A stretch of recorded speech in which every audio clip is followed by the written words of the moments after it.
nó chơi cái nó nè một cái ván đâu cử lò nữa này tao thôi thì tôi cho xấu chứ rồi chẳng nó cúi rong nó hết nào sẽ quen đôi chẳng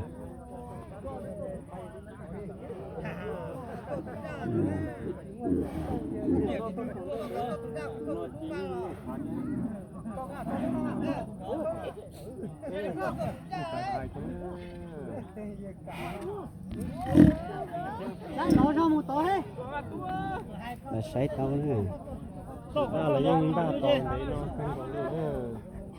sẽ còn đôi chẳng à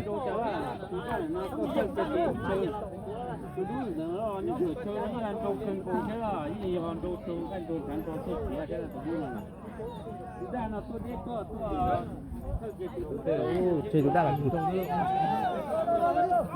đâu xứ này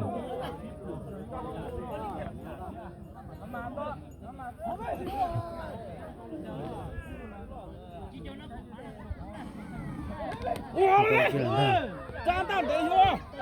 Ô, cú nữa. Cú nữa đó. Chơi sập lời nữa. Cùng đủ có chơi hết ta đây. Wow. Chơi sập lời lên. Cứ cái cú nữa ta chơi thế à?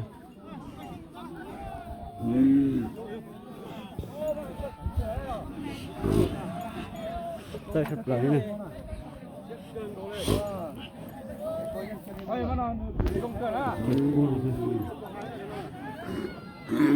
Nhưng có hai chơi là ta ha. Vậy đâu nhưng chẳng cả thôi thì đâu. Cũng đã tôi cũng shake cái này thôi.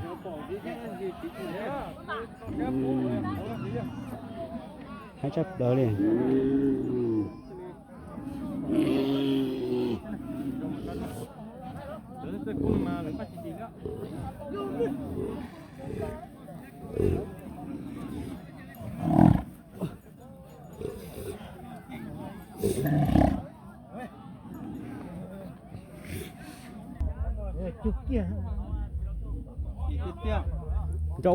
Trâu kia nó đó. Wow, gà cái cuốn đó.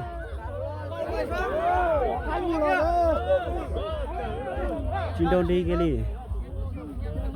Gà cái cuốn đó. Ô, xin sai kia. Rất cú chấp lâu lên.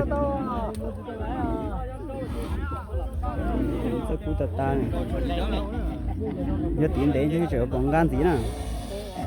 Nó phá mấy mình chở ra phá nó. Một thời tở nữa.